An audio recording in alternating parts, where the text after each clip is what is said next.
प्रिय मित्रों, नमस्कार। मैं पंडित एस.के. शर्मा अपने YouTube चैनल ज्योतिष डिवाइन एस्ट्रोलॉजी में आपका हार्दिक स्वागत करता हूं। अपने आज के ऑडियो में मैं आज आपको मल मास के बारे में कुछ बताऊंगा। पिछले कुछ दिनों से काफ़ी मित्रों की तरफ से यह फरमाइश आ रही थी कि ये मल मास जो अभी आ रहा है ये क्या है, इसका क्या महत्व है, ये कैसे बनता है, इसके बारे में कुछ बताया जाए। तो इसलिए मैं आज इसकी व्याख्या करने की कोशिश करूंगा। आप आरंभ से अंत तक सुने और उससे पहले एक आपसे रिक्वेस्ट है कि लाइक बटन को दबाएं, इसे शेयर भी करें और अपने कमेंट्स भी भिजवाएं। दोस्तों, जैसा कि हम जानते हैं कि हर साल पितृपक्ष की समाप्ति के बाद से ही नवरात्रों का पर्व आरंभ हो जाता है, लेकिन इस साल यानी कि 2020 में ऐसा नहीं हो रहा है। अब की बार पितृपक्ष समाप्त होते ही 18 सितंबर 2020 से अधिक मास आरंभ हो जाएगा। इस अधिक मास की वजह से नवरात्र और पितृपक्ष में एक मास का अंतर पड़ जाएगा।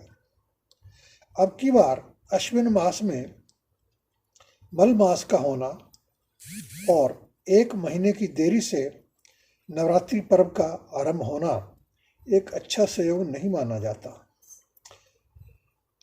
जहाँ तक हम जानते हैं और हमें इतिहास से पता लगता है, ऐसी घटना लगभग आज से 160 साल पहले हुई थी। चतुर्मास जो सामान्यतः 4 महीने का होता है, अब की बार 5 महीने का होने जा रहा है। इस 5 महीने के समय में शुभ कार्य भी वर्जित माने जाते हैं। यह अधिक मास, जिसे हम मल मास भी कहते हैं, 18 सितंबर से आरंभ होकर 16 अक्टूबर 2020 तक चलेगा।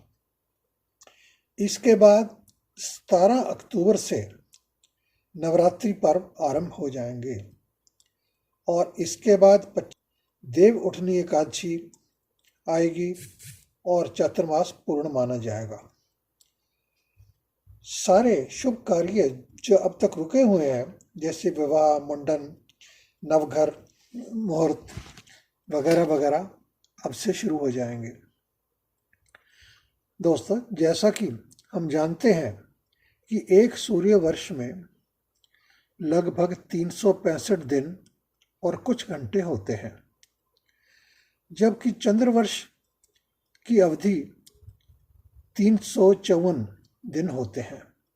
इस प्रकार दोनों वर्षों के बीच में लगभग 11 दिन का अंतर आ जाता है और यह अंतर 3 सालों में एक माह के बराबर बन जाता है।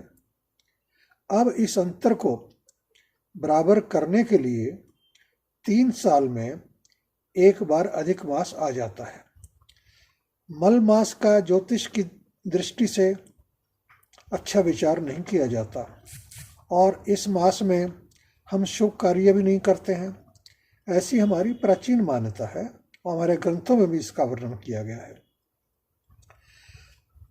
दोस्तों, एक और चीज़ मैं आपको बताना चाहता हूँ कि हमारे जितने भी 12 मास होते हैं, उन सब का एक देवता माना जाता है, लेकिन इस मल मास का स्वामी कोई भी देवता नहीं होता।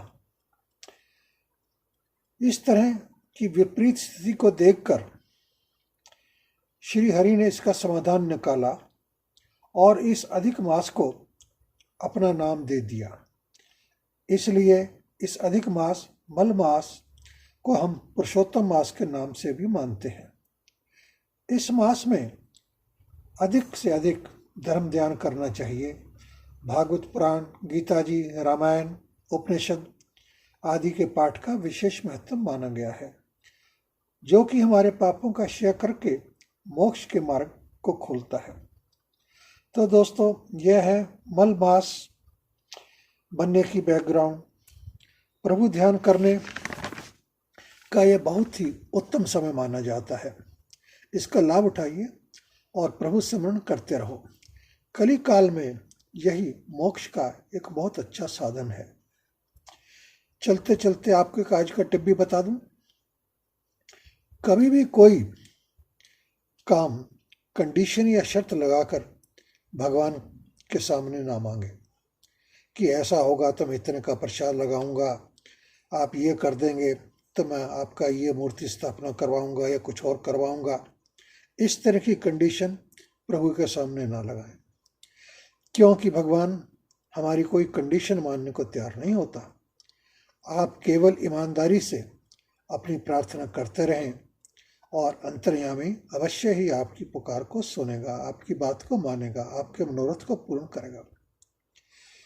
अंत में मित्रों, निवेदन है कि हमारे इस पोस्ट को लाइक करें, शेयर करो, कमेंट करो और कमेंट बॉक्स में आप जो भी क्लैरिफिकेशन लेना चाहते हैं, जो भी कुछ जानना चाहते हैं, उसमें लिख के मेरे से कांटेक्ट करो। धन्यवाद मित्रों। सदैव प्रसन्न रहो, व्यस्त रहो और मस्त रहो, यही हमारी कामना है।